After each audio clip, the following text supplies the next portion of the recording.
Le duel que l'on attendait tous entre Remco Evenepoel et Primoz Roglic lors de Paris-Nice n'a pas eu lieu. Alors pourquoi? La faute à Primoz Roglic, d'abord, c'est pas vraiment de sa faute, mais on attendait de le voir sous cette nouvelle couleur de Labora. Il était bien, évidemment, on parle de Primoz Roglic, mais pas top, comme dirait l'ami Steve. Je pense que sa vraie valeur, c'était aux alentours de la 5-6e place, pas mieux. Après, il a coincé sur la fin parce qu'il a fait très froid, il était frigorifié leur dernière étape. On en avait parlé, il a perdu quelques kilos, on l'avait trouvé très affiné. Et il a subi les conséquences de ça, certainement, avec les températures entre 5-6 degrés, la pluie froide dans l'arrière-pays niçois. C'était sa course de reprise, il l'a dit, on l'a vu quand même plutôt souriant, comme d'habitude, ceci dit. On a compris, je pense qu'il est vraiment très, très focus sur le Tour de France. Tout ce qui se passe avant, évidemment, s'il peut gagner des courses, il ne va pas se priver. Mais là, on comprend quand même qu'en 2024, pour Primoz Roglic, c'est tout pour le Tour de France. Ce qui peut expliquer d'ailleurs, c'est quelques kilos en moins. Je pense qu'il se projette déjà sur la haute montagne du Tour 2024, où s'il veut rivaliser avec Pogacar et surtout Vingegaard, effectivement, il lui faudra être au top du top. Ce duel qui n'a pas eu lieu, je dirais, a fait perdre Remco Evenepoel parce qu'il a été un peu perdu tactiquement et il se reposait sur Roglic, on le voit, et pourtant, dès le Montbrouilly, où on a vu que Primoz Roglic n'est pas venu vraiment se mêler à l'emballage final, cette arrivée de puncher, où Skelmose, à l'inverse, est venu sauter Remco Evenepoel sur la ligne. Là, moi, je me suis dit, OK, on n'a pas du super Primoz Roglic, ce ne sera pas lui l'adversaire numéro un, d'autant plus qu'il avait perdu du temps lors du contre-la-montre par équipe. Donc, il faut switcher d'adversaire. Et Remco Evenepoel n'a pas su le faire, je dirais lui et son staff aussi. Ils n'ont pas vraiment su se réinventer en cours de route, enfin, je pense, facile à dire dans le canap, surtout quand il fait 6 degrés qui tombent des trompes d'eau. Mais je pense que ça va être le point amélioré parce que Remco Evenepoel, aujourd'hui, s'il a encore un défaut à gommer, c'est l'aspect tactique. Tout le reste, je trouve qu'il a bien progressé. On se rappelle au début les descentes, la pluie, le froid, etc. Pas de problème maintenant. Il a tenu le choc à ce niveau-là. On l'a vu, il a accompagné Jorgensen qui connaît les routes par cœur dans les descentes de l'arrière-pays. Donc, en fait, Remco n'a plus de défauts. Il a peut-être des limites, en haute montagne notamment, mais ça, c'est pas des défauts, c'est des limites. En revanche, tactiquement, pour moi, il y a clairement un problème le concernant, mais à la limite, il était tellement mal habitué et jeune que je lui en veux pas. C'est plus au niveau de son staff, de ses DS. Je pense qu'il faut qu'il se pose un petit peu. Il faut savoir que c'est pas l'ADN de l'équipe, les courses à étapes. Et si je dis ça, c'est aussi parce que je me réfère au Tour de Catalogne l'an passé, au Tour de Suisse, où quand Remco n'est pas de loin le plus fort, il ne gagne pas. Il a perdu Catalogne à cause de ça.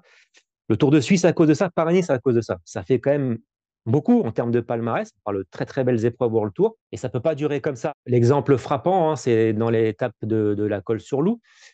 Attention, c'est vrai que Primoz attaque, ça il faut le noter, mais il ne fait pas de grosse différence.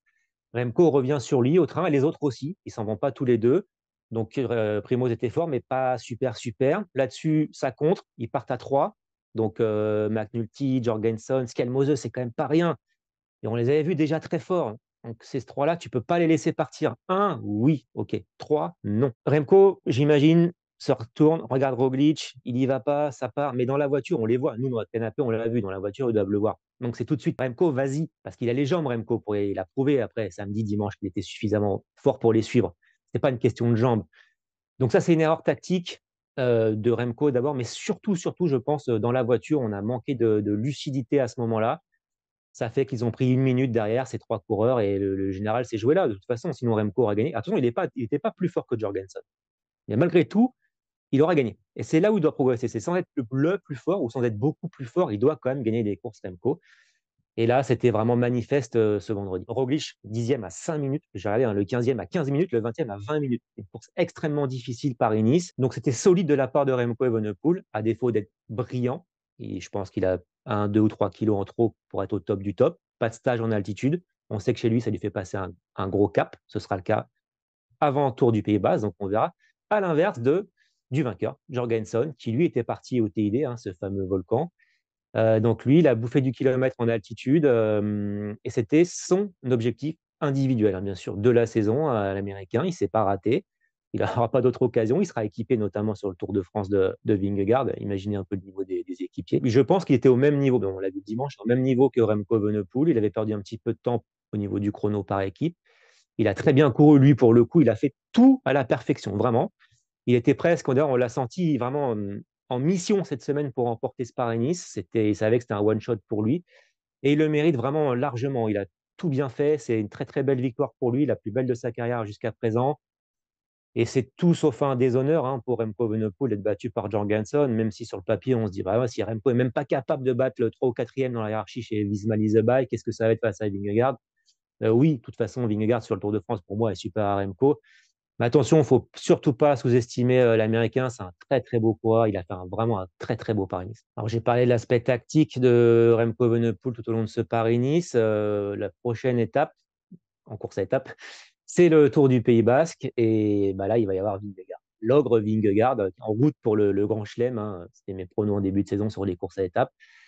Et donc, ce ne sera pas le favori. J'espère que dans sa tête, lui, son équipe se disent, bon, Pays-Bas, c'est pas moi le favori. Dauphiné, ce ne sera pas moi le favori, Tour de France non plus. Donc, on va courir aussi différemment. Donc, ça va être intéressant de voir l'ajustement tactique. Vingegaard, ça me fait vraiment penser à du vélo mathématique, hein, X watts par kilo pendant X minutes et puis ciao, quoi. Donc, voilà. Mais c'est comme ça, c'est tout sauf une surprise. Ça fait 2 ans que c'est comme ça. Il y a eu le petit accro par Nice l'an passé. Mais je le répète, hein, je ne serais pas surpris qu'il gagne tout cette année sur les courses à étapes pour le Tour.